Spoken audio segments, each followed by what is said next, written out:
Hare Krishna. Sorry అండి, internet కారణంగా సడన్గా అంతరాయం అయిపోయింది మన యొక్క క్లాస్ మధ్యలో. సో మనం చర్చించుకున్నాము ఎలా అశ్వమేధ యజ్ఞం జరిగింది అనే విషయం. సో అక్కడ మనకి వశిష్ఠుల వారు అందరికి చెప్తున్నారనమాట. అక్కడ వచ్చి ఎవరైనా సరే అక్కడ ఎవరో ఎంతోమంది ఎన్నో రకాల పనులు, ఎన్నో రకాల యజ్ఞంలో ఎన్నో రకాల కార్యాలు చేయడానికి వచ్చిన వాళ్ళందరినీ కూడా ఎంతో సమ్మానపూర్వకంగా వారితో వ్యవహరించండి. అలాగే వారి యొక్క విలువ అంటే వాళ్ళ యొక్క సుపీరియారిటీ, వాళ్ళ యొక్క స్థాయిని అనుసారంగా వారిని మనము సమ్మానం అనేది వాళ్ళకి ఇవ్వాలి. అలాగే వాళ్ళందరూ కూడా సంతృప్తిపరంగా ఉండేటట్టుగా అన్ని రకాల ఆహారాన్ని ఇంకా సంపదను వాళ్ళకి ఇవ్వచ్చు, మీరు దానం చేయొచ్చు అని. ఇలా ఎంతో ప్రేమతో మనస్ఫూర్తిగా అందరూ అంకిత భావనతో సేవ చేయండి. అన్ని రకాల సేవల్లో మీరు ఉత్సాహంగా పాల్గొనండి. ఏ ఒక్క కార్యం మీకు ఏవైతే చెప్పానో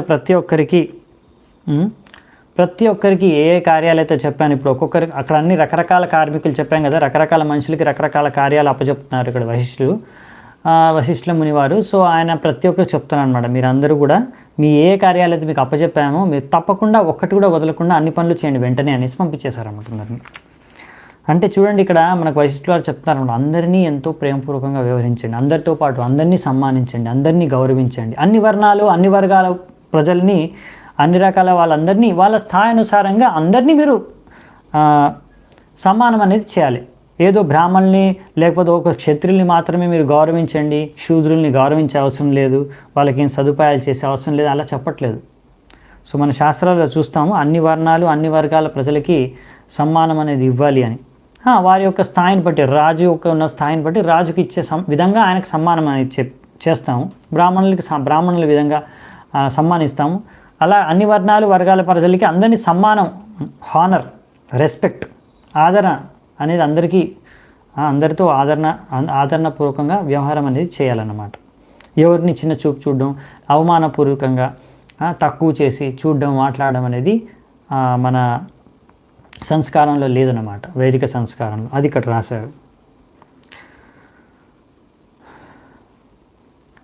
సో దాని తర్వాత మరి వీళ్ళందరూ ఇప్పుడు ఇవన్నీ పనులన్నీ పూర్తి చేసుకొని వచ్చారన్నమాట. ఒక సంవత్సరం పట్టింది ఇవన్నీ పూర్తి చేసుకొని వచ్చి ఇప్పుడు వశిష్ఠుల వారి దగ్గర తిరిగి వచ్చారంట. అందరూ తిరిగి వచ్చి చెప్తున్నారంట, మీరు చెప్పిన కార్యాలు, మాకు అప్పచెప్పిన పనులన్నీ మేము సంపూర్ణంగా పూర్తి చేశాము అనేసి ఇప్పుడు ఆ విషయాల్ని వశిష్ఠుల వారికి వాళ్ళు చెప్తున్నారనమాట. ఇంకేం చెప్తున్నారంట,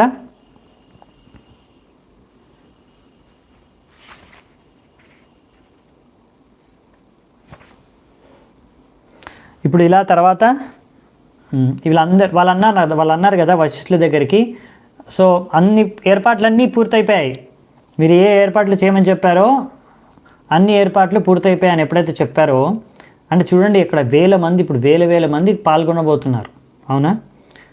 సో అంత పెద్ద యజ్ఞం అన్నమాట ఇది. అశ్వమేధ యజ్ఞం అనేది ఒక సాధారణ రాజు చేసే ప్రసక్తే లేదనమాట. దీనికి ఓన్లీ ఆ అశ్వమేధ యజ్ఞానికి తయారీ, అంటే దానికి కావాల్సిన రెడీ అవ్వడానికి 1 సంవత్సరం పట్టింది. మీరు అర్థం చేసుకోండి మరి ఇంకా. సో అదేదో ఆషామాషి కాదనమాట, ఎవరంటే వాళ్ళు ఎప్పుడు పడితే అప్పుడు అశ్వమేధ యజ్ఞం చేసేయచ్చని.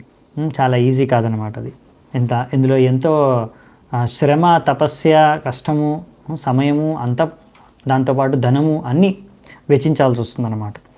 ఇంకా సరైన యోగ్య రాజు ఉండాలి, యోగ్య మంత్రులు, ఇలాంటి వశిష్ఠులు ముని వంటి బ్రాహ్మణులు ఉండాలన్నమాట, ఋషిశృంగ వంటి బ్రాహ్మణులు. సో దీని తర్వాత అన్ని ఏర్పాట్లు పూర్తయ్యాయని చెప్పిన తర్వాత వశిష్ఠులు ఏం చెప్తారంటే, వెంటనే సుమంత్రుని పిలిచి, సరే ఇప్పుడు మన అన్ని అరేంజ్మెంట్స్ అన్ని రెడీ అయిపోయాయి, వెంటనే ఇప్పుడు అందరి క్షత్రియ రాజులందరికీ కబురు పంపాలి, ఇన్విటేషన్, ఈ యొక్క ఆహ్వానించాలి ఈ యొక్క అశ్వమేధ యజ్ఞంలో పాల్గొనడానికి. ఎవరైతే వైదిక ధర్మాన్ని అనుసరిస్తున్నారో వాళ్ళందరినీ మనం పిలవచ్చు. సో అందరినీ అలా ప్రతి ఒక్కరిని, అంటే బ్రాహ్మణుల్ని, క్షత్రియుల్ని, వైశ్యుల్ని, శూద్రుల్ని అందరిని ఇప్పుడు వేల సంఖ్యలో అన్ని రకాల ప్రదేశాల నుంచి ఇప్పుడు మన యజ్ఞంలో పాల్గొనడానికి, చూడడానికి వస్తారు. సో వాళ్ళందరినీ కూడా మీరు ఆహ్వానించండి అని సుమంత్రికి చెప్తున్నాడు అన్నమాట. ముఖ్యంగా కొంతమంది రాజుల్ని మాత్రం మీరు స్వయంగా వెళ్ళి వారిని తీసుకొని రావాలి. ఏదో ఎవరి చేతో కబురు పంపించేస్తే సరిపోదు. ఎవరెవరు రాజులు అంటే ముఖ్యంగా మిథిల రాజధానికి రాజు అయిన జనకుడు, ఆయన ఎంతో వీరుడు, ఇంకా సత్యవంతుడు, ఎంతో భాగ్యవంతుడు. ఆయన అన్ని శాస్త్రాలు, వేద శాస్త్రాలని అనుసరిస్తూ జీవితాన్ని జీవిస్తూ ఉంటాడు. అంతేకాకుండా మనకి ఎంతో మంచి శ్రేయోభిలాషి, ఎంతో కాలం నుంచి మనతో మంచి సంబంధం ఉన్న వ్యక్తి. సో అందుకనే అందరికన్నా ముందు నేను ఆయన పేరు తీసుకొని మీకు చెప్తున్నాను. ముఖ్యంగా ఆయన్ని మీరు స్వయంగా వెళ్ళి తీసుకొని రావాలని సుమంత్రకు చెప్తున్నాను అనమాట వశిష్ఠ ముని.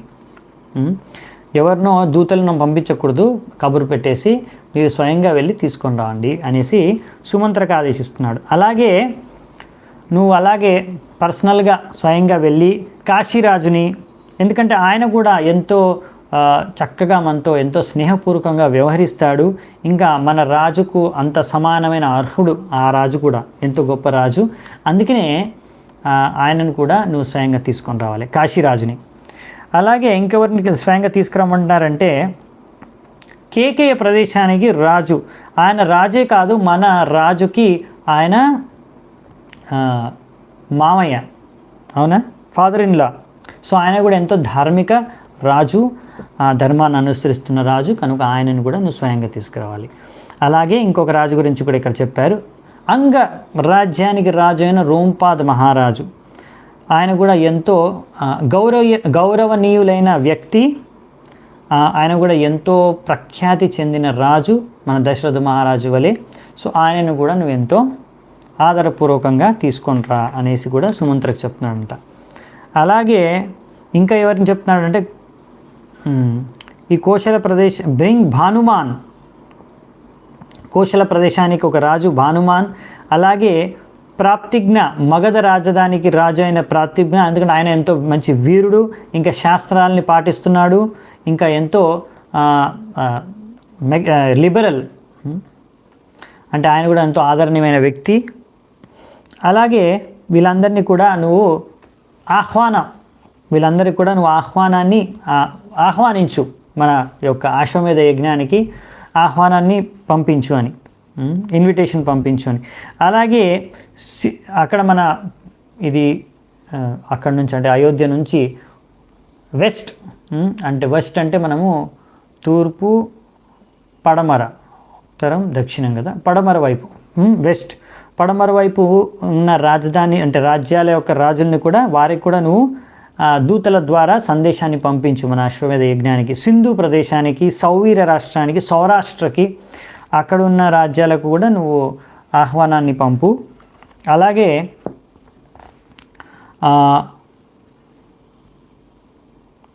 ఇంకా ఈ పృథ్వీపైన ఎవరైనా ఇంకా మంచి వైదిక ధర్మాన్ని పాటించే ఏ రాజు ఉన్నా కానీ వాళ్ళందరినీ కూడా నువ్వు ఆహ్వానం పలుకు, అంటే పంపు.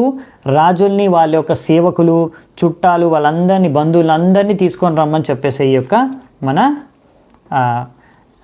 అశ్వమేధ యజ్ఞ జరిగే ఈ అయోధ్యకి స్థలానికి.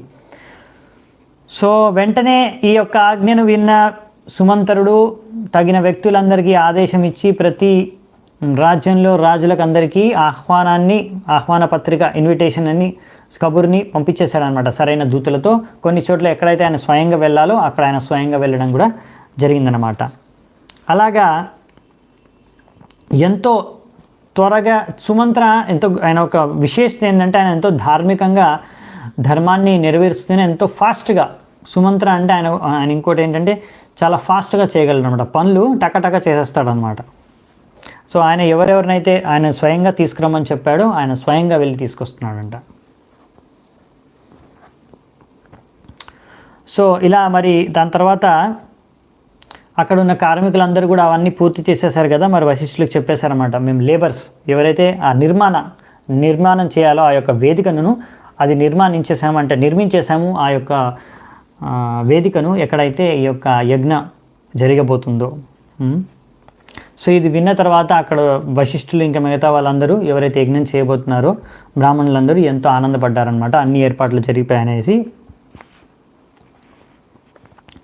సో దాని తర్వాత కూడా మళ్ళీ ఇంకొక ఆదేశాన్ని కూడా మళ్ళీ ఒకసారి స్పష్టం చేస్తున్నారనమాట ఇక్కడ మన వశిష్ఠులు. అలా ఎవరికైనా సరే దానం, మనం ఏదైనా ఇక్కడ అన్ని దాన ధర్మాలు చేయాలి ఈ ధర్మంలో, ఈ యొక్క అశ్వమేధ యజ్ఞంలో. కానీ మీరు దానం చేసేటప్పుడు మాత్రం తప్పకుండా ఎంతో రెస్పెక్ట్ఫుల్లీ, ఎంతో ఆదరణతో charity executed disrespectively will destroy the donor, no doubt about is అని ఇక్కడ ఏం రాశారంటే ఈ యొక్క శ్లోకంలో, ఒకవేళ మీరు సరైన ఆధారపూర్వకంగా దానం చేయలేదనుకోండి, మనం దానం చేసే వ్యక్తి కూడా, అంటే ఇప్పుడు ఎవరైతే దానం చేస్తున్నారో ఆ వ్యక్తి కూడా ఎంతో రెస్పెక్ట్ఫుల్లీ దానం చేయాలంట. ఒకవేళ నిర్లక్ష్యంగా ఏదో మనం ఏదో పెద్ద వాళ్ళని ఎంతో కేర్లెస్గా ఇలా పడేసామనుకోండి తీసుకో అనేసి, అంటే అది సరైన పద్ధతి కాదనమాట. అలా చేస్తే అప్పుడు దానం ఇచ్చే వ్యక్తికి కూడా అది శ్రేయస్కరం కాదు, అది అతనికి హాని కలిగించవచ్చు, హానికరంగా దాని యొక్క ప్రభావం ఉండవచ్చు అని ఇక్కడ రాశారనమాట. సో అందుకని ఇక్కడ మనకి వశిష్ఠుల వారు చెప్తున్నారంట, అందరికీ ఎంతో ఇలా దానం ఇచ్చేటప్పుడు చాలా జాగ్రత్తగా, ఎంతో ఆదరపూర్వకంగా రెస్పెక్ట్ఫుల్ మీరు దానం ఇవ్వండి అనేసి. సో దీని తర్వాత మెల్లిమెల్లిగా అందరు రాజులు రావడం స్టార్ట్ అయిపోయిందంట.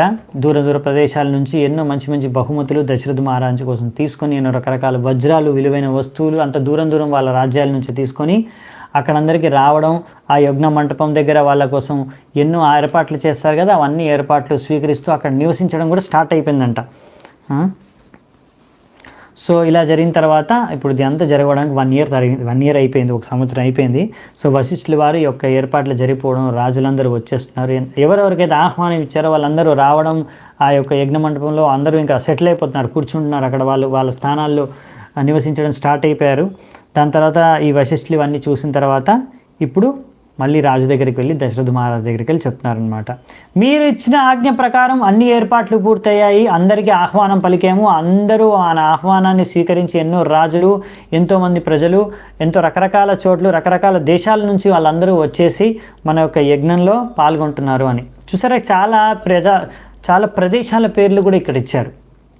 ఇప్పుడు అంగ ప్రదేశం కానీ, మగధ ప్రదేశం కాదు, ఇవన్నీ ఏంటంటే మన భారతదేశంలో ఇవన్నీ ఇప్పుడు అంటే పేర్లన్నీ చేంజ్ అయిపోయాయి. అంటే సౌరాష్ట్ర అంటే అది గుజరాత్ ఏరియా, సింధు అంటే ఇప్పుడు ఉన్న పాకిస్తాన్ ఏరియా, ఇలా అన్ని ఏరియాస్ పేర్లు ఉన్నాయి. ఇవి అంగ, ఇవన్నీ మగధ అంటే ఇవన్నీ కూడా బీహార్ ఇలాంటి ఏరియాస్ అనమాట.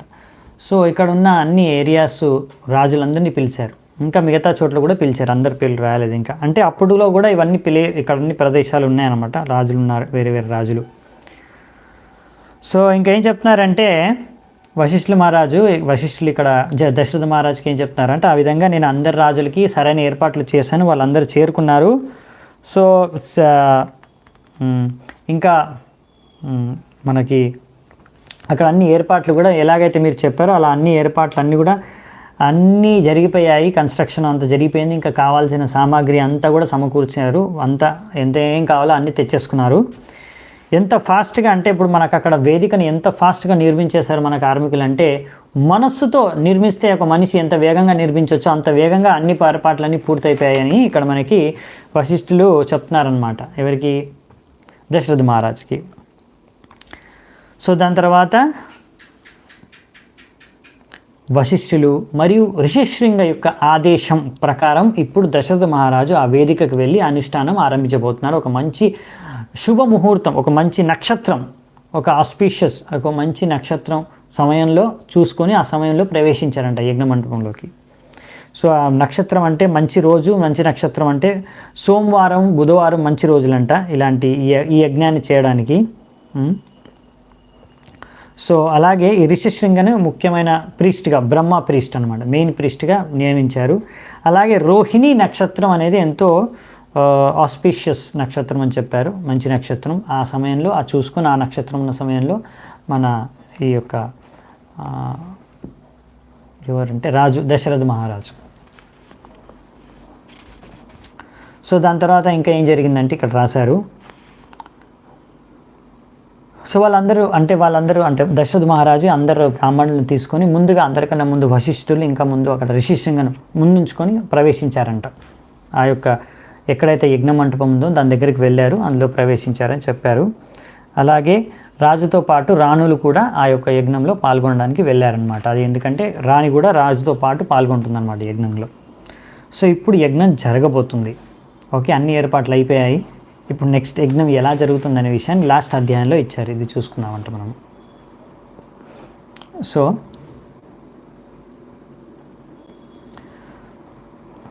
ఇక్కడ ఏం రాశారంటే అలా ఒక సంవత్సరం అయిపోయిన తర్వాత ఆ యొక్క గుర్రం ఏదైతే వదిలారో ఒక సంవత్సరం ముందు అది తిరిగి వచ్చేసింది అనమాట. ఏ సంవత్సరం లోపు అన్ని ఏర్పాట్లు జరిగిపోయాయి ఇక్కడ, అదే సమయం కల్లా ఆ గుర్రం కూడా 1 ఇయర్లో మొత్తం భ్రమణ చేసి మొత్తం ఎక్కడెక్కడో తిరిగి అంతా అన్ని చోట్ల అన్ని రాష్ట్రాలు అన్ని రాజ్యాలు తిరిగేసి ఇప్పుడు తిరిగి మళ్ళీ వాపస్ అంటే తిరిగి మన ఈ అయోధ్యకు తిరిగి వచ్చేసిందంట.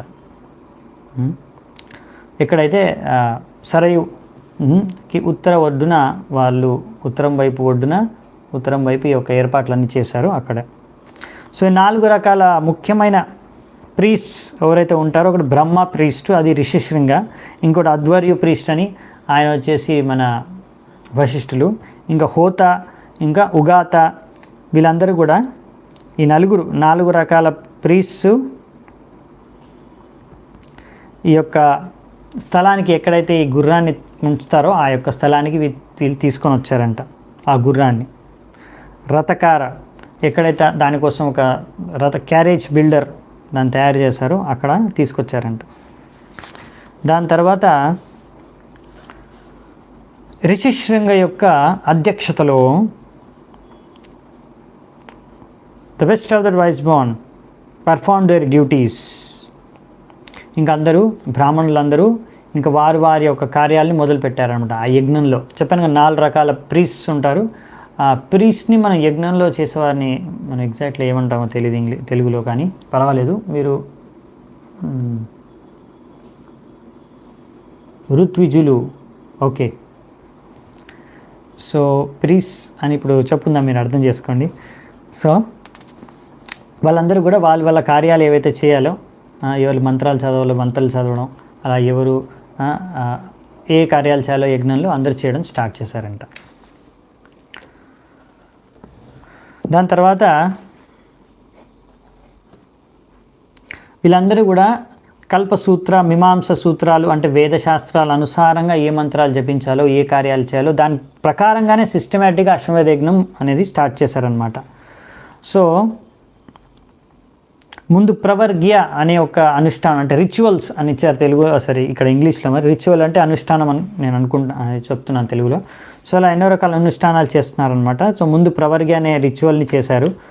దాని తర్వాత దాంట్లో ఎన్నో రకాల నియమాలు అవి ఉంటాయి. ఋత్విజులు, ఓకే ఋత్విజులు, సో వాళ్ళందరూ ఎన్నో రకాల నియమాలు ఉంటాయి, అవన్నీ కూడా పాటిస్తూ వాళ్ళు అన్ని శాస్త్రాలు ఉన్న నియమానుసారంగానే అన్ని రకాల ఆ యొక్క యజ్ఞంకి అశ్వమేధ యజ్ఞంకి కావాల్సిన అన్ని రకాల ఇవి చేశారనమాట కార్యాలు. సో ఈ ప్రవర్గ్య ఎలా చేస్తారనే విషయాన్ని తైత్రీయ అరణ్యక వేదిక శాస్త్రాల్లో రాశారంట. అందులో ప్రవర్గ్య బ్రాహ్మణ అనే ఒక సెక్షన్ ఉంది, ఆ సెక్షన్లో ఇవన్నీ వర్ణించారన్నమాట ఎలా రాశారు. సో అక్కడ సోమ రాజ్యపాయన, ఇంకా ప్రవర్గ్య, ఉపాసద, ఇలా చాలా రకరకాలు ఉన్నాయన్నమాట. అంటే ఒక్కొక్క స్టెప్స్, అంటే అశ్వమేధ యజ్ఞం అనేది చాలా పెద్ద యజ్ఞం, అందులో ఎన్నో స్టెప్స్ ఉంటాయి. ఒక్కొక్క స్టెప్ ఇక్కడ వాటి పేరుతో సహా ఇచ్చారు. సో దాని తర్వాత అలా యజ్ఞం స్టార్ట్ అయిన తర్వాత ఎన్నో రకాల దేవతల్ని కూడా ఆరాధిస్తారు. కర్మదేవతలందరినీ కూడా ఆ యొక్క యజ్ఞం ద్వారా వాళ్ళందరినీ కూడా ఆరాధిస్తూ యజ్ఞం చేస్తారనమాట. బహిష్పవమాన, ఈ ప్రవర్గ్య, ఉపాసద ఇవన్నీ అనుష్ఠానాలు చేస్తూ వాళ్ళందరూ కూడా అన్ని పొద్దున, మధ్యాహ్నము, ఈవినింగ్ అదే సాయంత్రము రకరకాల ఏవైతే అనుష్ఠానాలు చేయాలో యజ్ఞంకి సంబంధించిన శాస్త్రానుసారంగా ప్రవర్గ్య, ఉపాసద యజ్ఞాలన్నీ చేస్తున్నారన్నమాట. దాని తర్వాత సోమ యజ్ఞం కూడా, సోమ ఎలా చేస్తారు, అలా సోమ రసాన్ని కూడా వాళ్ళు ఇంద్రదేవుడికి అర్పించారంట యజ్ఞ ఆదేశాలు, యజ్ఞ ప్రక్రియ ప్రకారం. దాని తర్వాత ఇలా మిగతా కార్యాలు కూడా చేస్తూ పొద్దున, మధ్యాహ్నం, సాయంత్రం అన్నీ కూడా ఈ సోమయజ్ఞం కూడా చేశారంట. దాని తర్వాత రిషిశృంగ ఇంకా మిగతా అందరూ అక్కడున్న ప్రీస్ వాళ్ళందరూ కూడా కాల్డ్ ఫర్ ఇంద్ర. నేను ఇంగ్లీష్లోనే చదువుతాను కనుక ఇంగ్లీష్లోంచి తెలుగులో ట్రాన్స్లేట్ చేసాను. కొద్దిగా కొన్ని వర్డ్స్ కొంచెం కష్టం అవుతుంది. సో నేను కంఫర్టబుల్గా ఉన్న వర్డ్స్ యూజ్ చేస్తాను, ఒకవేళ నాకు వెంటనే రాకపోతే ఎగ్జాక్ట్ తెలుగు వర్డ్. సో రిషిశృంగ ఇంకా మిగతా వాళ్ళందరూ కూడా అక్కడ ఉన్న ప్రీస్ట్స్ అందరూ కూడా ఇంద్రుడు ఇంకా మిగతా అందరు దేవతలకు కూడా మంత్రాలు వాళ్ళకు ఏ మంత్రాలు వాళ్ళ కోసం జపించాలో అన్ని మంత్రాలను కూడా వాళ్ళు జపించి అన్ని రకాల రిచువల్స్ని వాళ్ళు పాటించారనమాట. దాని తర్వాత అన్ని మంత్రాలని జపించి దాని తర్వాత అక్కడ యజ్ఞంలో ఏవైతే అర్పించాలో అన్నీ అర్పించారనమాట. అలా అందరూ స్వర్గంలో ఉన్న దేవతలందరినీ పిలిచారంట ఆహ్వానం. సో ప్రతి ఒక్క దేవతకి వాళ్ళు అలా ఒక్కొక్కరికి అది అర్పించారనమాట యజ్ఞంలో. ఎవరిని మిస్ చేయలేదు, ఎవరికి తప్పుగా అర్పించలేదు, ఏది అన్నీ కరెక్ట్గా చేశారు, పర్ఫెక్ట్గా చేశారు మంత్ర ఉచ్చారణతో సహా. సో ఈ విధంగా ఏ ఆటంకం లేకుండా అందరు దేవతలకు అర్పించారంట. సో ఇలా ఇవి ఎన్నో రోజులు జరిగాయి. ఈ యొక్క యజ్ఞం అనేది రోజు జరుగుతుంది. అలా జరిగినప్పుడు ఏ ఒక్క బ్రాహ్మణుడు కానీ అక్కడ కూర్చున్న వాళ్ళల్లో ఎంతో మేధావులు బ్రాహ్మణులందరూ అక్కడ పాల్గొన్నారు. ఒక్కొక్క బ్రాహ్మణుడు ఎవరైతే ఆ యజ్ఞంలో పాల్గొన్న వాళ్ళందరితో పాటు కూడా ఒక 100 మంది శిష్యులు ఉన్నారంట ఆయనకి. అలాంటి బ్రాహ్మణులందరూ వచ్చారు అక్కడికి. సో నెక్స్ట్ ఆ యొక్క యజ్ఞం జరిగే సమయంలో ప్రతిరోజు అన్నదానం అనేది ప్రతిరోజు జరుగుతుందంట. మరి అది ఎలా జరిగింది?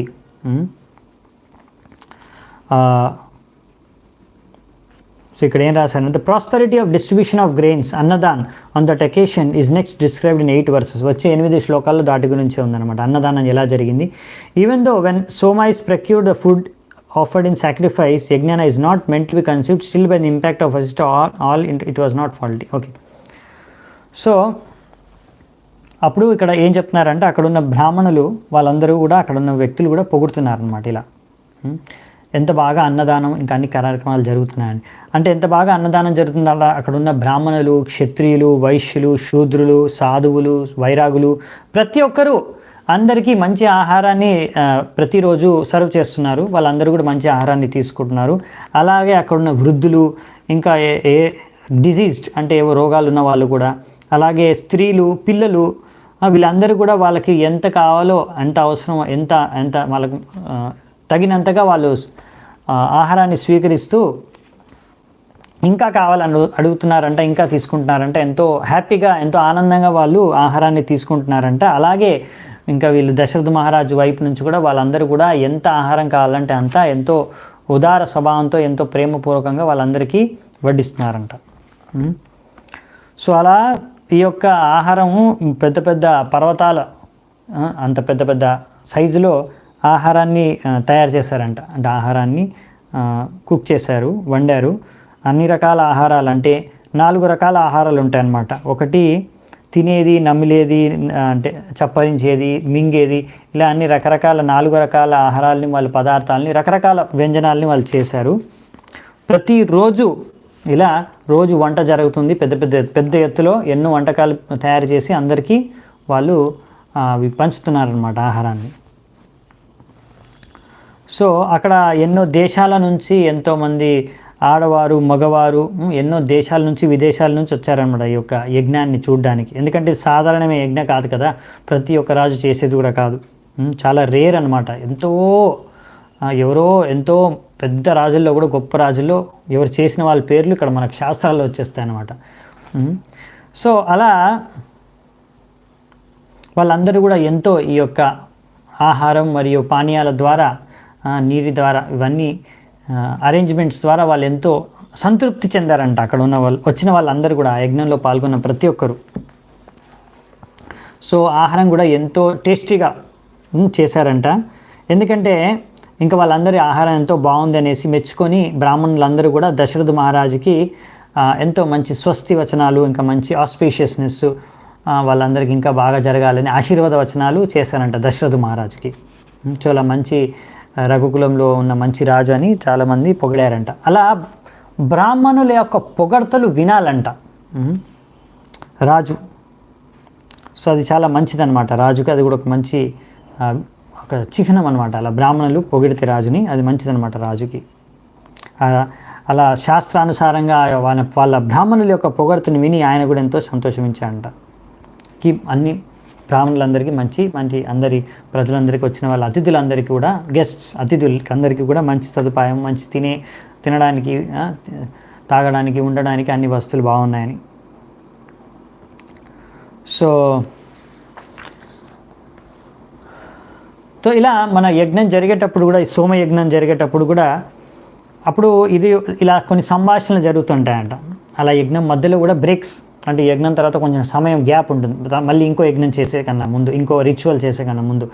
సో ఆ మధ్యలో ఉన్న కొంచెం గ్యాప్లో కూడా అక్కడ ఉన్న వాళ్ళు, అంటే హోత బ్రాహ్మణులు, బ్రాహ్మణులు, రకరకాల ప్రీట్స్ ఉంటారు కదా, వాళ్ళిద్దరి మధ్యలో వాగ్వివాదం జరుగుతుందన్నమాట. అంటే శాస్త్రాలను తీసుకొని వాళ్ళు ఇంకా దాన్ని ఆర్గ్యుమెంట్స్, డిబేట్స్, క్వశ్చన్ ఆన్సర్స్, ప్రశ్నోత్తరాలు, ఇవన్నీ ఫిలాసఫికల్ కాంపిటీషన్స్ ఇవన్నీ జరిగాయంట. బ్రహ్మోద్యాన్ ఇవన్నీ శాస్త్రాలు ఇచ్చారు, అలా జరపాలి అంటే జరుగుతాయి అనేసి యజ్ఞం మధ్య సమయంలో.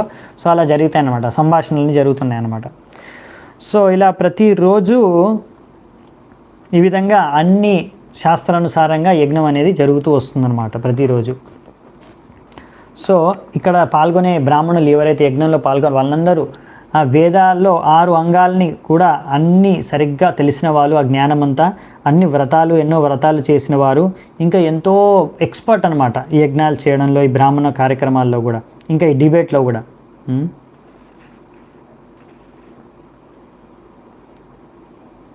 సో ఈ విషయం ఇక్కడ చెప్పారు. ఇంకా దీని తర్వాత ఏం చెప్పారంటే, అంటే ఎంతో యోగ్యమైన వ్యక్తులు బ్రాహ్మణులు అక్కడ పాల్గొంటున్నారు యజ్ఞంలో చేయడానికని. ఇంకా దాని తర్వాత యజ్ఞంలో ఈ సమయం వస్తుందన్నమాట, ఈ యొక్క మన యజ్ఞ పశువుల్ని, అంటే అశ్వాన్ని ఇంకా మిగతా పశువుల్ని బలించే సమయం. సో దానికి తగ్గట్టుగా అక్కడ 6 స్తంభాలని నిర్మించారంట. కదిర, పలాశ చెట్ల ద్వారా, శ్లేష్మాతక, ఇంకా దేవదారు, ఇలా రకరకాల పదార్థాలు చెట్ల ద్వారా నిర్మితమైన స్తంభాలు అనమాట. ఇవన్నీ మనకు అన్నీ సరిగ్గా తెలియవు మరి ఇప్పుడు ఉన్న ఏ పేర్లతో ఉంటాయి మరి బయట. సో మరి ప్రతి స్తంభానికి ఎంత డిస్టెన్స్ ఉండాలో, గ్యాప్ ఉండాలో, రెండు చేతుల డిస్టెన్స్ అంట, 2 చేతుల డిస్టెన్స్ ఒక్కొక్క స్తంభానికి మధ్యలో ఉండి ఆ స్తంభాలకు కట్టేశారనమాట. ఇక్కడ ఏంటి అంటే మన పశువులన్నిటినీ. ఇప్పుడు లాస్ట్ అది అనుపస్థ్య రిచువల్ అనమాట, అంటే పశువుల్ని బలిచ్చే రిచువల్ అనమాట, అనుపస్థ్య రిచువల్ చేసే రోజు. సో అలా ఆ పశువులందరినీ కూడా వారికి కట్టేశారనమాట అక్కడ.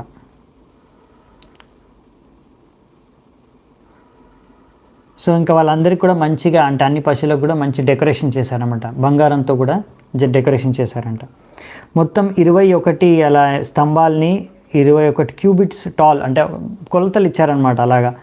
ఇంకా మంచి క్లాత్ అంటే మన బట్టతో కూడా కప్పి, అంటే మంచి డెకరేట్ చేశారని చెప్పారు బేసికలీ. ఈ మెజర్మెంట్ అన్నీ కూడా ఏంటంటే శాస్త్రాల్లో ఇచ్చారనమాట. సులభ సూత్ర అనేసి, సులభ కర్మాని, లేకపోతే సులభ సూత్రాలు అనేసి శాస్త్రాల్లో ఉన్నట్టు. జామెట్రీ అంటే ఎలా అరేంజ్మెంట్ ఉండాలి ఈ యొక్క యజ్ఞ కంటపంలో, స్తంభాలు ఎలా ఉండాలి, ఉపదరువులు. Okay, thank you. So anyway, ఇప్పుడైతే ఈ యజ్ఞాలన్నీ మనం చేయట్లేదు కనుక మనకు అసలే తెలియవు ఈ యొక్క విషయాలన్నీ. నేను మొదటిసారి ఇవన్నీ ఇక్కడ ఇంత డీటెయిల్గా చూస్తున్నాను అనమాట.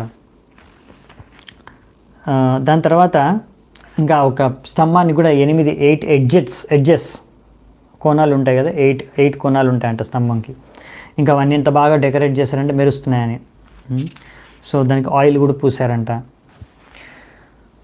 సో దాని తర్వాత వాటి పూజ కూడా చేశారంట స్తంభాలకి, అంటే సాక్రిఫిషియల్ ఆల్టర్స్ అన్నట్టు, అక్కడంతా బలిస్తారు ఇప్పుడు. సో దాని తర్వాత అన్ని మెజర్మెంట్స్ ప్రకారం, శాస్త్రాల్లో ఉన్న మెజర్మెంట్స్ ప్రకారం చేశారనమాట. ఇంకా షేప్ వచ్చేసి ఈ యొక్క మొత్తం యజ్ఞ మంటపం మొత్తం షేప్ వచ్చేసి, ఎక్కడైతే యజ్ఞ కార్యక్రమం మొత్తం జరుగుతుందో గరుడ పక్షి యొక్క షేప్ అంటే మనం ఏమంటే ఆకారంలో, గరుడ పక్షి ఆకారంలో నిర్మించారనమాట. అలా చెప్పారు శాస్త్రాల్లో, అలా నిర్మించాలనేసి అలాగే నిర్మించారంట. సో అక్కడ 3 అరేస్ అంటే 3 రోస్లో మొత్తం 18 ఈ అగ్నిహోత్రాలు, అంటే అక్కడ ఫైర్ ప్లేసెస్ జరుగుతున్నాయి అన్నమాట. సో ఇలా పెద్దగా, అంటే చాలా బాగా పెద్దగా నిర్మించారు. ఎగ్జాక్ట్గా ఎలాగైతే శాస్త్రాల్లో ఉందో దాని ప్రకారం నిర్మించారని రాశారు. సో అలాగే శాస్త్రాల ప్రకారంగానే రకరకాల పశువులు, పాములు, పక్షులు వాళ్ళందరినీ కూడా ఇక్కడ ఈ స్తంభాలకన్నీ కట్టేసి అక్కడ ఉంచారనమాట. ఏ దేవతలకి ఏవైతే అర్పించాలో, బలియాలో అవన్నిటిని అక్కడ పెట్టారనమాట. అలాగే గుర్రం కూడా ఉందన్నమాట, అశ్వగుర్రం. సో దాని తర్వాత పశువుని త్రిశత, మొత్తం 300 పశువులు ఉంటాయన్నమాట.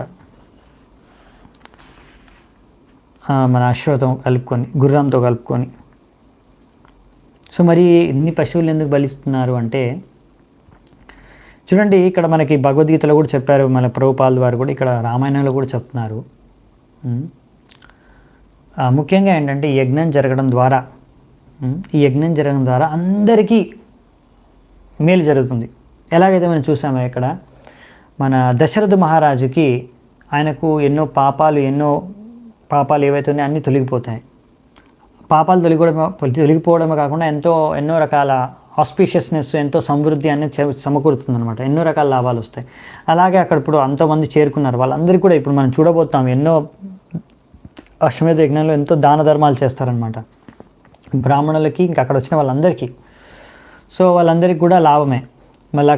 మళ్ళీ అక్కడ వచ్చిన అందరి రాజులకు కూడా, వాళ్ళందరికీ కూడా, ఇంకా ప్రజలకు కూడా, మొత్తం అందరికీ సమృద్ధి అనేది పెంపుతుంది. అందరికీ మంగళదాయకం అనమాట. అందరికీ సమృద్ధి అనేది పెరుగుతుంది అన్ని రకాలుగా. అలాగే అందరికీ పుణ్యం, లాభం దొరుకుతుంది. అలాగే ఈ యొక్క పశువులు ఏవైతే బలి అవుతున్నాయో, మరి ఎందుకండి బలి అవుతున్నాయి అంటే, అది ముందు కూడా మనం ఒకసారి చర్చించుకున్నాం. ఇది ఎలాంటి బలి అంటే సర్జరీ లాంటిది. డాక్టర్ సర్జరీ చేసినప్పుడు కొంచెం నొప్పి పుడుతుంది పేషెంట్కి, కానీ దాని ద్వారా ఆయన ఒక రోగం నయమై ఇంకా మంచిగా మారుతాడని వ్యక్తి. అలాగే ఈ యొక్క పశువులు ఏవైతే బలిస్తున్నామో అవన్నీ పశువులన్నీ కూడా వెంటనే వాటికి స్వర్గ ప్రాప్తి కలుగుతుంది. ఎలాగైతే ఒక క్షత్రియుడు, ఇది మనకి ఈ శ్లోకాలు వస్తాయి కదా భగవద్గీతలో కూడా, ఈ మనకి ఒక శ్లోకం మధ్యలో తాత్పర్యంలో ప్రభుపాల ద్వారా రాస్తారనమాట, మన గ్రంథాల్లో ఇచ్చారనమాట. ఎలాగైతే ఒక క్షత్రియుడు రణభూమిలో యుద్ధం చేసేటప్పుడు శత్రువుని చంపేస్తాడో, ఆ శత్రువు కూడా స్వర్గప్రాప్తి కలుగుతుంది. ఒకవేళ క్షత్రియుడు మరణిస్తే యుద్ధం చేస్తూ కూడా అతనికి కూడా స్వర్గప్రాప్తి కలుగుతుంది. అవునా? గెలిస్తే ఇక్కడ భూమి మీద రాజుగా బతుకుతాడు, చనిపోయిన యుద్ధంలో అతని స్వర్గం అనేది లభిస్తుందన్నమాట, స్వర్గప్రాప్తి. అలాగే వీటన్నిటికి కూడా, ఇవన్నీ ఎవరైతే ఇక్కడ పశువులు ఏవైతే బలి అవుతున్నాయో వాటన్నిటికి కూడా నెక్స్ట్ జన్మ అనేది డైరెక్ట్గా మనుషుల్లో కూడా చెప్పుకున్నాం కదా, 400,000 అంటే 400,000 అంటే 4 లక్షల వెరైటీ మనుషులు ఉంటారు కదా చేతన ప్రకారం. అంటే ఆ దేవతలను కూడా ఇంక్లూడ్ చేసుకొని, ఓన్లీ భూమి మీద మనుషులనే కాదు, వీళ్ళందరూ కూడా మన ఒకటే జాతి అనమాట ఒక రంగాన్ని చెప్పాలంటే. సో వాళ్ళకి స్వర్గంలో అంటే ఎంతో మంచి స్థాయిలో వాళ్ళకి నెక్స్ట్ జన్మ ఉంటుందన్నమాట. సో ఇది వాళ్ళకి అడ్వాన్స్మెంట్ అనమాట. ఎందుకంటే పశువులు ఎన్నో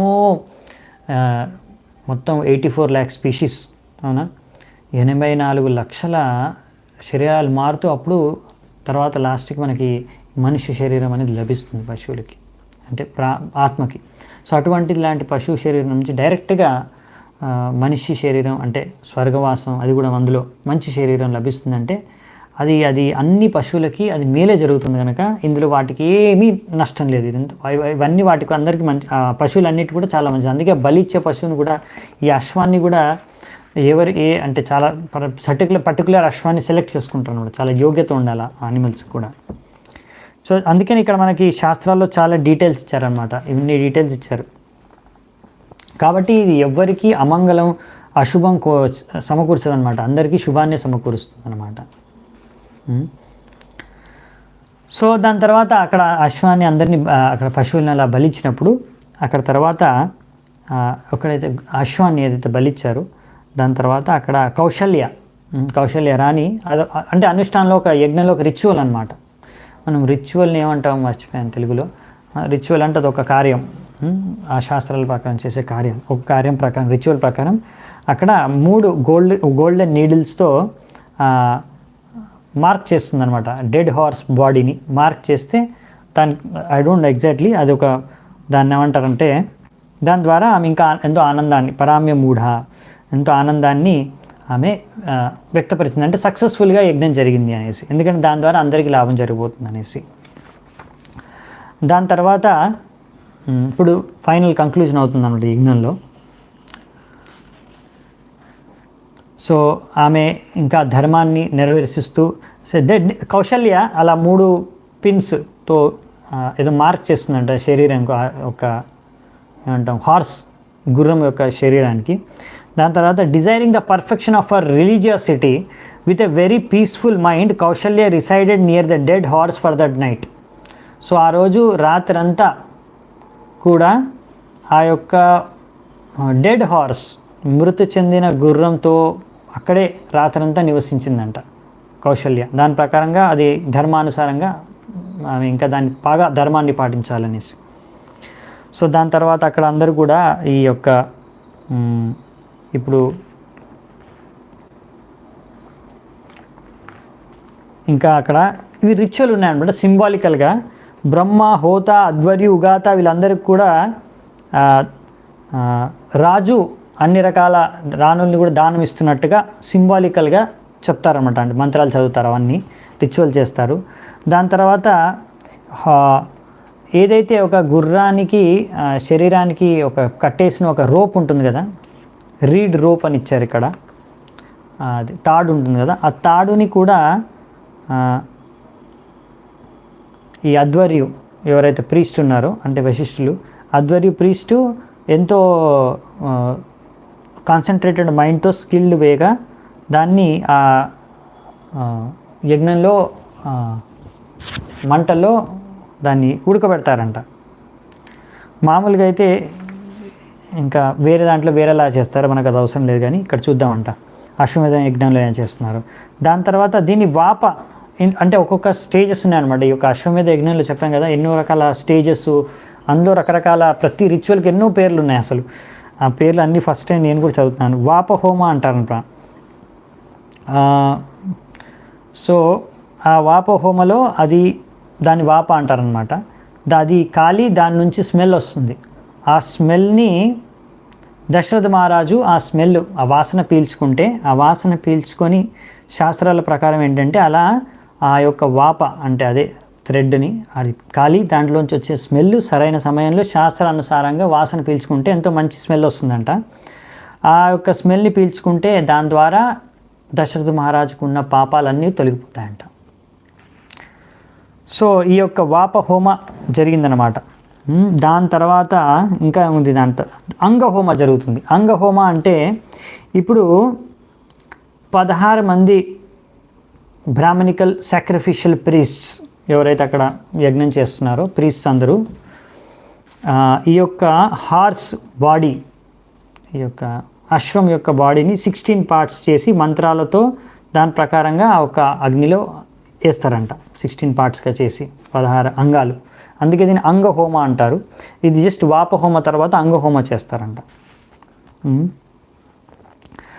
సో ఇంకా అశ్వమేధ యజ్ఞం కాబట్టి ఇక్కడ ఏంటంటే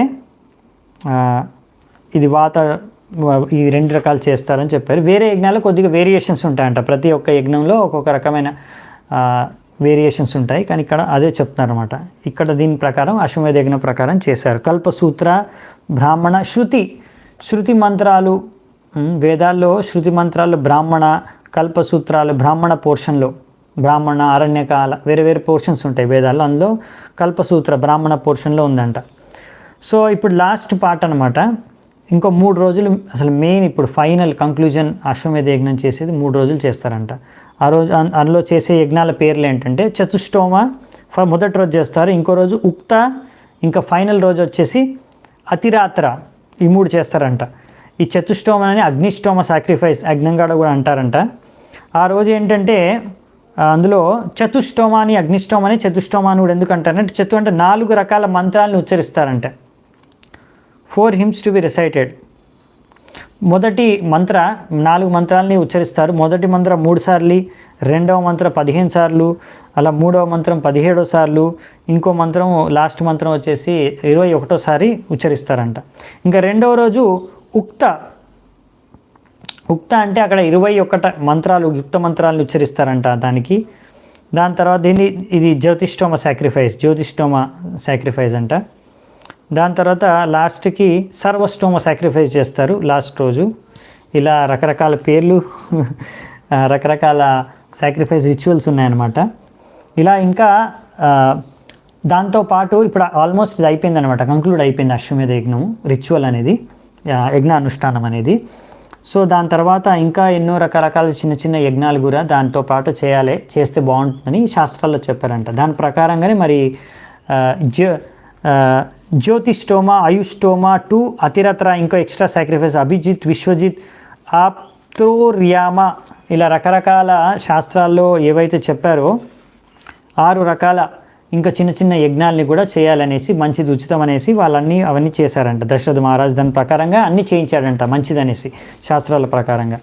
ఇంకా దాని తర్వాత ఇప్పుడు అయిపోయింది యజ్ఞం మొత్తం అయిపోయింది. ఇప్పుడు దక్షిణ బ్రాహ్మణులకి, అంటే యజ్ఞం చేసిన బ్రాహ్మణులకి, అలాగే ఇంకా అక్కడ పాల్గొన్న మిగతా బ్రాహ్మణులకి, ఇంకా మిగతా అందరి ప్రజలకు కూడా దానం చేస్తారు. ఇప్పుడు ఏం దానం ఇచ్చారో చూద్దామంట. ఫస్ట్ వచ్చేసి దశరథ మహారాజు తన రాజ్యంలో ఇప్పుడు 4 దిశలు ఉంటాయి కదా, పూర్వం, east, west, north, south.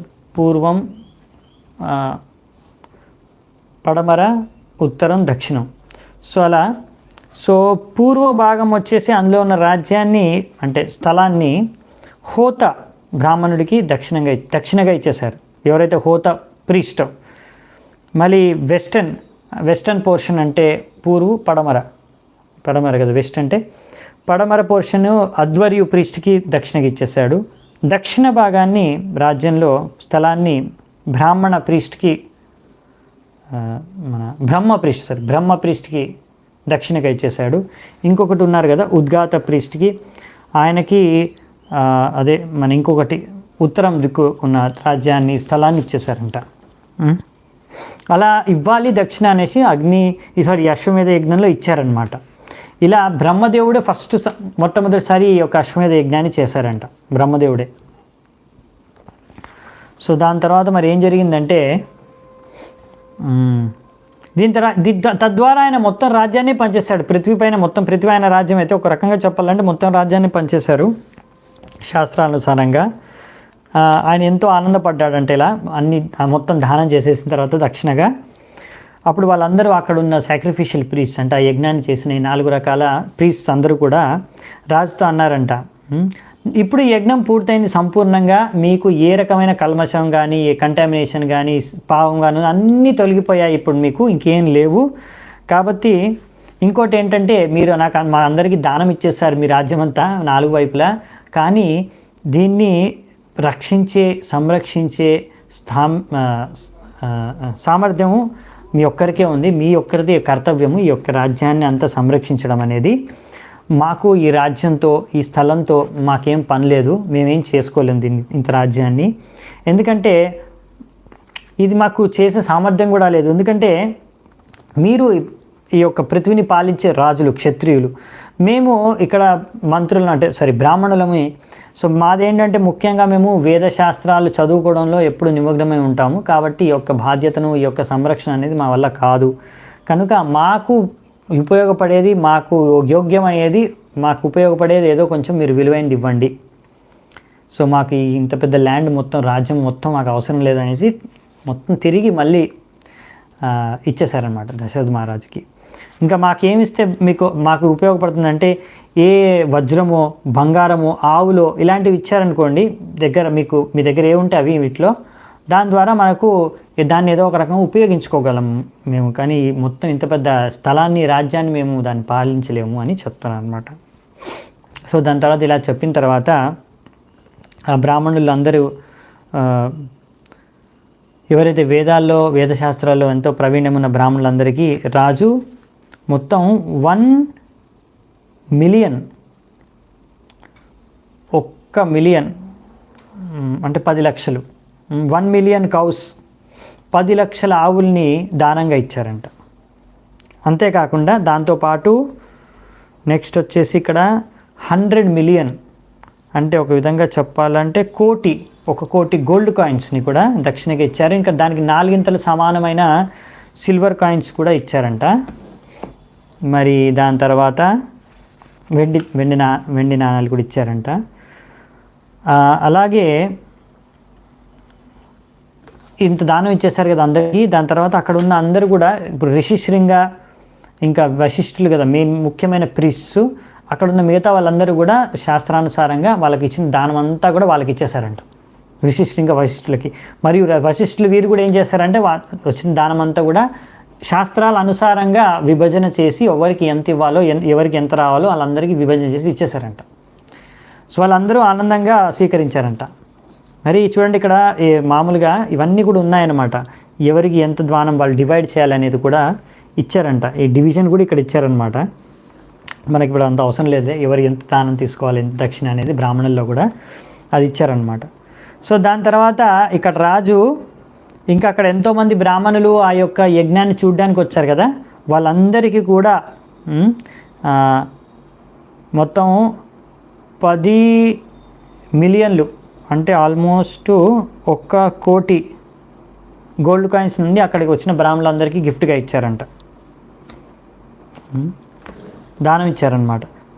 So దాని తర్వాత ఒక బ్రాహ్మణుడు ఎంతో దరిద్రమైన స్థితిలో ఉంటే దరిద్రాయ ద్విజాయత హస్తాభరణం. సో ఒక బ్రాహ్మణుడు ఎంతో దరిద్రావస్థలో ఉండ చూసి దశరథ మహారాజు తన చేతికున్న ఆభరణాన్ని, అంటే మన బ్రేస్లెట్ అనుకోండి, చేతికున్న బ్రేస్లెట్ని తీసి అప్పుడే దానంగా ఇచ్చేశారంట వెంటనే. సో ఈ విధంగా అందరికీ ఎంతో బాగా దానం చేసిన తర్వాత దశరథ మహారాజు అందరూ బ్రాహ్మణులు ఎంతో సంతుష్టపడ్డారంట దశరథ మహారాజుతో. దాని తర్వాత అందరూ ఆయనకి ఎంతో పొగిడారు ఆయన్ని. ఇంకా అందరికీ దాని తర్వాత దశరథ మహారాజు అందరికీ కూడా ప్రణామాలు అర్పించుకున్నాడు. సో అందరూ బ్రాహ్మణులందరూ ఆయన ఆశీర్వదించారు. దాని తర్వాత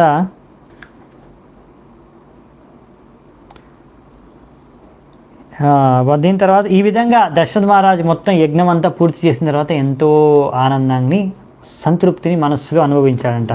ఇప్పుడు నేను నా పాపాలన్నీ తొలగిపోయాయి, నాకున్న అడ్డంకులన్నీ వెళ్ళిపోయాయి, ఇప్పుడు నేను పుత్రుల్ని నేను లభించుకోవచ్చు అనేసి. దాని తర్వాత ఇప్పుడు ఋషిని ఇంకొక రిక్వెస్ట్ కోరారనమాట. ఏంటంటే మీరెంతో యోగ్య వ్యక్తులు, ఇంకొక యజ్ఞం చేయండి నా కోసం, దీని ద్వారా అయితే నేను ఆ పుత్రుల్ని నాకు లభిస్తారు, పుత్రకామేష్టి యజ్ఞం. సో ఆ యొక్క యజ్ఞం కొంచెం చేయండి అనేసి ఇప్పుడు కోరుకుంటున్నారనమాట. సో అశ్వమేధ యజ్ఞం అయిపోయింది సంపూర్ణంగా దక్షిణతో. దాని తర్వాత ఇప్పుడు నెక్స్ట్ యజ్ఞం కూడా ఇంకొక యజ్ఞం ఉంది, ఆ యజ్ఞం కూడా చేసేయండి, దాని ద్వారా నాకు సంతానం అనేది కలుగుతుంది అనేసి ఋషిశృంగను కోరుకుంటున్నాడు దశరథ మహారాజు. సో ఆ కోరికని విని సరే తప్పకుండా చేస్తాను, దీని ద్వారా మీకు 4 కుమారులు సంతానం లభిస్తారు, వారు మీ యొక్క వంశాన్ని ముందుకు తీసుకెళ్తారనేసి చెప్తున్నారనమాట ఋషిశృంగ. దాంతో ఈ విషయాన్ని విన్న తర్వాత ఈ యొక్క ఎంతో ఆనందంతో దశరథ మహారాజు ఋషిశృంగకు ప్రణామాలు అర్పించుకున్నాడు. దాని తర్వాత ఎంతో ఆనందంతో తప్పకుండా మీరు యొక్క నెక్స్ట్ యజ్ఞాన్ని నా సంతాన ప్రాప్తి కోసం తప్పకుండా మీరు ఆరంభించాలని కోరుకుంటూ ఈ యొక్క అధ్యాయం అనేది ముగుస్తుందన్నమాట ఆ కోరికతో. సో ఇదండి ఈరోజు యొక్క అధ్యాయాలు, ముఖ్యంగా మొత్తం అయిపోయిందనమాట ఈ యొక్క అశ్వమేధ యజ్ఞం అనేది. సో ఇది కొద్దిగా కొంతమందికి మరి బోరింగ్గా కూడా ఉండొచ్చు, నాకు తెలీదు. నేనైతే ట్రై చేశాను ఇక్కడ ఉన్న విషయాలన్నీ చెప్పడానికి ఉన్నట్టుగా. సో మనము దీని తర్వాత దేవతలందరూ కూడా వెళ్ళి ప్రార్థించుకుంటారు భగవంతుడికి. దాని తర్వాత బ్రహ్మదేవుడు కూడా ఆదేశం ఇస్తారు దేవతలందరికీ. దాని తర్వాత యజ్ఞం అయితే జరిగిపోతుంది. దాని తర్వాత నెక్స్ట్ ఆ యజ్ఞం కూడా జరుగుతుంది. దాని తర్వాత రామ లక్ష్మణ శత్రుఘ్న భరతులు అందరూ 4 ఆవిర్భవిస్తారు. ఇవన్నీ జరుగుతాయి అన్నమాట నెక్స్ట్ క్లాసెస్లో చూద్దామంట. సో నేను ఇక్కడే ఈరోజు విషయాన్ని ముగిస్తాను. మీరందరికీ చాలా ఎంతో ఓపికగా విన్నారు ఇవన్నీ డీటెయిల్స్, యజ్ఞంలో ఉన్న డీటెయిల్స్ అన్నీ. సో మీ యొక్క ఓపికకి థ్యాంక్ యూ. హరే కృష్ణ. శ్రీ వాల్మీకి రామాయణం की जय. समवेत गौर भक्त वृंद की जय. शिल प्रभुपाद की जय. निताय गौर सीतानाथ प्रेमानंदे. हरि हरि बोल.